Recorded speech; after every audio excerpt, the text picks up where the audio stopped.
I have no idea why, but every single time I uploaded a screen cap video, it always got instantly demonetized. For now, I'm halting that naming and returning back to my original programming name and see what's going on. Anyway, news content. Rock Paper Shotgun decided to defend Epic Game Store and calling people racist. Also, New Yorker has a hit piece towards the Division 2, Ubisoft, and gaming politics in general. We'll get into the news and hot takes right after this message. The message is a huge thanks for liking and sharing my videos, subscribing or following me on social media, and supporting me on Patreon, PayPal, and many other means, links down below. In my last video, I talked about how Epic Game Store Launcher is secretly data mining your Steam Friends account by creating an encrypted file containing your Steam ID and your friend's ID. The officials on Epic said that it's so that Epic Game Store can just import your Steam Friends in case you ever ask for it. But here's the problem though, they also do hardware scans at a regular interval, and they're making the files even if you don't want to import your friends. Not only that, but they also record the play times of your games,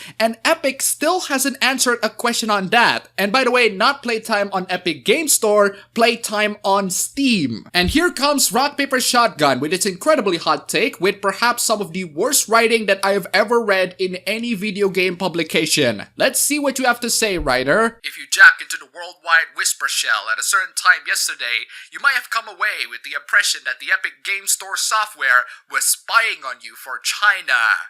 If you, writer, has been smoking weed, many people might have come to the impression that you were high writing this piece. Seriously, who the hell wrote this? Gaming chair detectives prodding at the Epic Games launcher recently discovered that the client scanned your Steam account, investigates what other software is running on your PC, does something with internet browser root certificates and cookies, which led to the surprising conclusion that Epic, at the behest of Chinese part owner Tencent, are spying on us and sending our data to the Chinese government for dark purposes.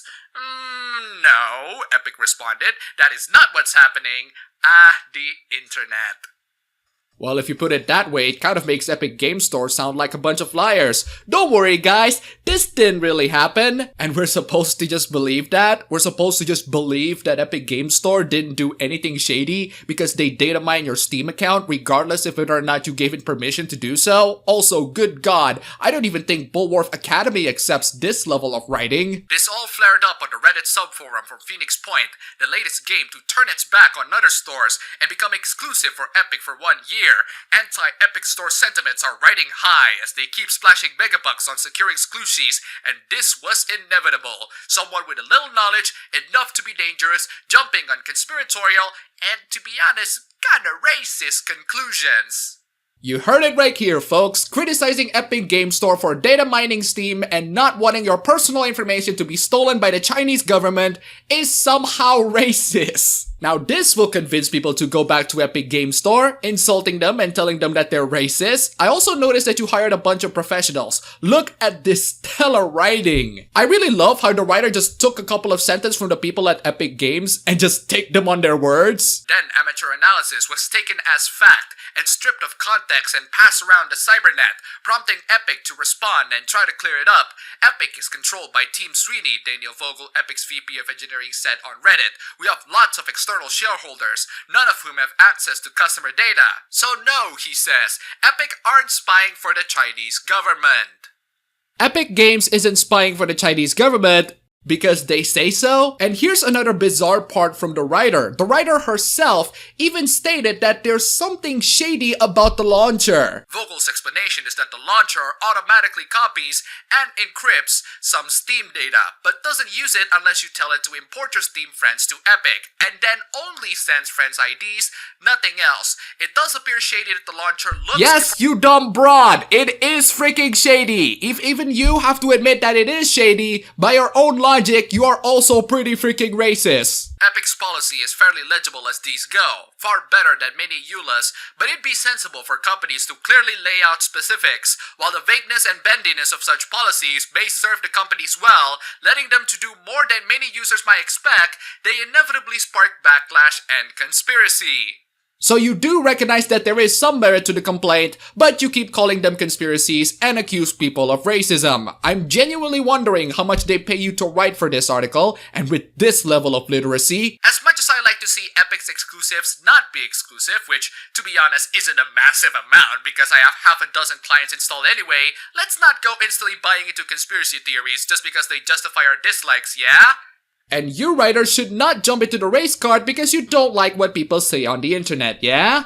Next news. I've talked about The Division 2 a couple of times in this channel, mainly in relation to how Ubisoft is avoiding the politics like plague. They also did that with Far Cry 5, which caused a lot of journalists to tilt their heads. How can they have a game centered on religious cultists and not have a Trump reference? How can Ubisoft not give them a megaphone for their politics? The New Yorker decided to make an article talking about this entire thing once again. It's titled The Division 2 and the Severing of Politics from Video Games. This not only talks about The Division 2, but also politics in video games in general. It also contains references that should have been put in the bin back in 2016. But let's get into the article and the hot takes because that's always fun. On the intro, the article talks about how Ubisoft sent emails telling people to see what a real government shutdown looked like to people who are playing The Division 2. The message came just after Trump's 35-day closure of the US government. Needless to say, it got a lot of people pissed off because it has gone unnecessarily political, which caused Ubisoft to apologize to everyone. I honestly find this entire hoopla to be really stupid, but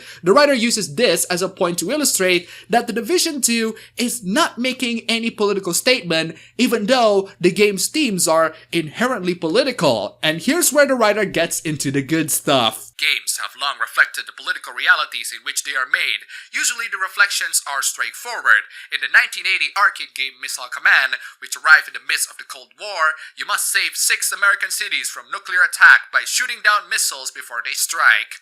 For the record, Missile Command looked like this.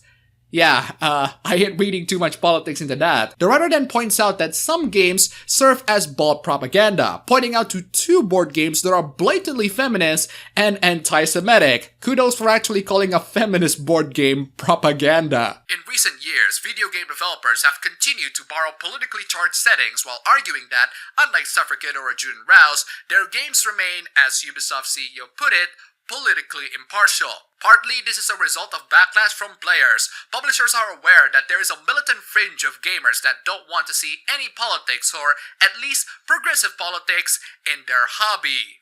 And there's a good reason for that. People are tired of progressive politics and they don't want to listen to that in their games or have certain game elements be infused with those politics. That and developers and publishers want profit, so if they have progressive politics, they're going to drive away customers. Paolo Pedersini, an Italian game designer who teaches experimental game design at the School of Art at Carnegie Mellon University, said they may not represent a majority, but they are Okay, stop. You are implying that people who want progressive politics in their games represent the silent majority.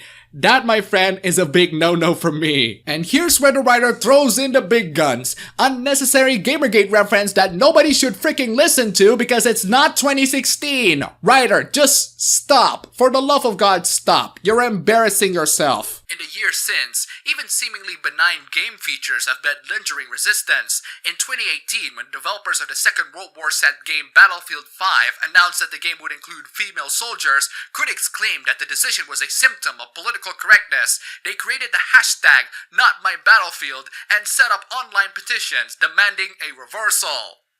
Oh, believe me that the entire Battlefield 5 debacle is much worse than that. I talked about Battlefield 5 extensively in my 2018 video game Oopsie Doopsies. You can go ahead and consult that for more details. The message was clear. If a video game publisher made a political commentary, or seemed to be making one, it risks damaging its bottom line.